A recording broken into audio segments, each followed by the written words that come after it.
what would achieving immediate, enthusiastic buy-in to change in one day mean to your company?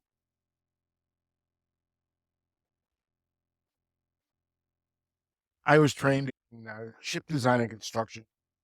And a year out of college, I'm working in a shipyard and I receive an offer from an international company to manage ship construction in Spain.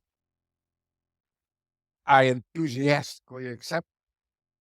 Great learning international with a bunch of people who I know and trust. So a year in, things are going really great. My boss sends me over to Lisbon to look at one of the previously built ships in this series to see if we can learn anything from the repairs there that we can apply to the new ships. We open up in the inspections the bottom end bearings of the main engine, big diesel engine. And as we open that up, we see all of the bearing material that is supposed to be in the bearing is lying on the crankshaft in pieces. This is really bad. Everybody's concerned. So I call my boss in Chicago. I describe to him, this is what happened. He thinks for a minute and he says, fix it. I'm, I'm 23. I have no authority. I don't know anything about how you make bearings. I have no staff. I have no budget. I don't speak Spanish or Portuguese. We don't have a contract with the company that built the engine, and they build it under license from the Dane. Piece of cake, right? Fix it. So, okay, this is a big challenge, but I'm determined to validate my boss's confidence in saying just two words.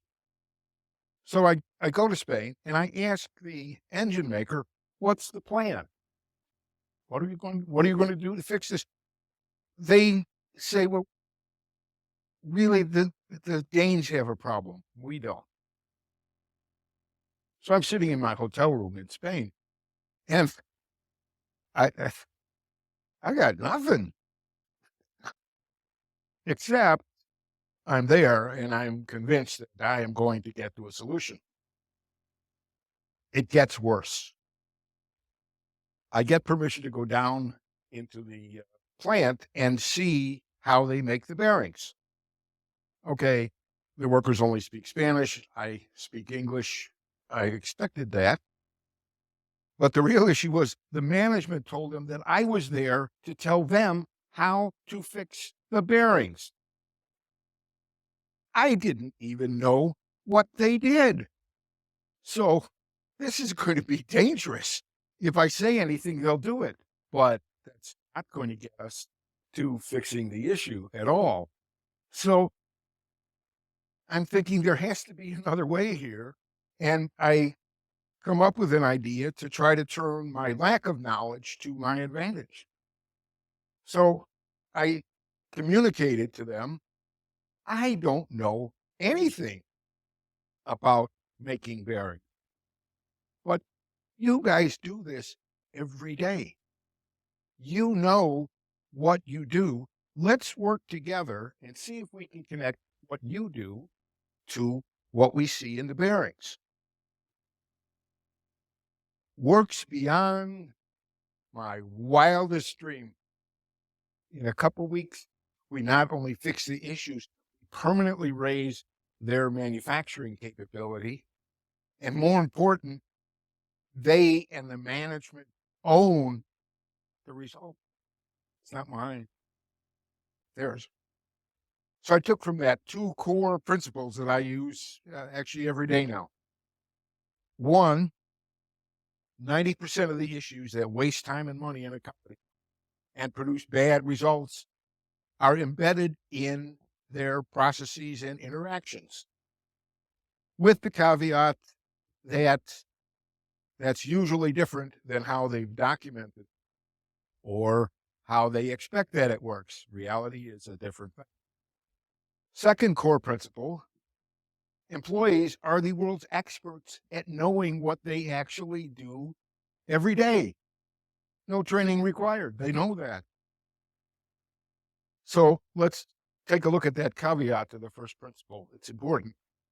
So, reasons I've seen that processes diverge from expectations and documentation include IT systems that don't support the business, uh, workarounds to ineffective and inefficient processes, undocumented knowledge, and issues relating to change and growth.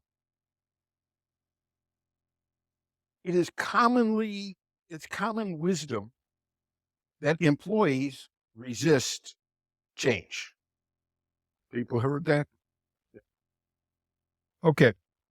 My experience in the 25 years since I founded For a Better Business, working with companies, with organizations, companies across industries, and with the management, getting the buy-in from the management and the employees, and achieving large-scale change in short periods of time, is that really employees don't necessarily resist change.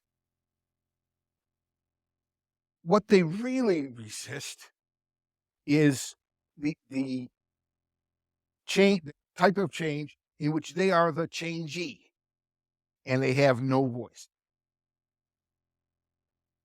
But if you engage them in participation and contribution to the change and get a better result, they will change in a heartbeat.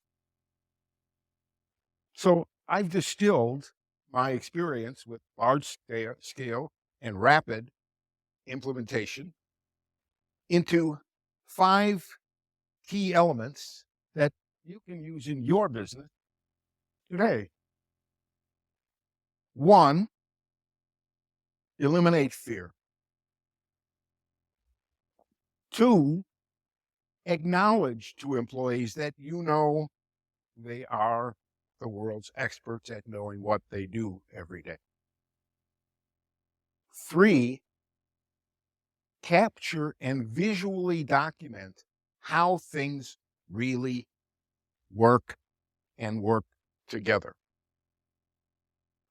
4, as you do that, all of the issues that really need work and will improve the company will appear.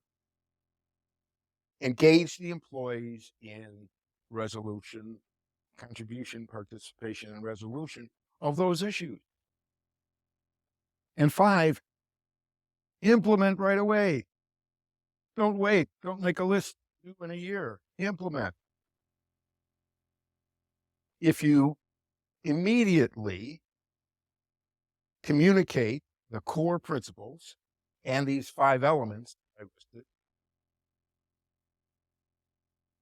you will be able to develop buy-in to change across the organization in one day. And you can use that to implement change at speed that has a transformational effect in the company.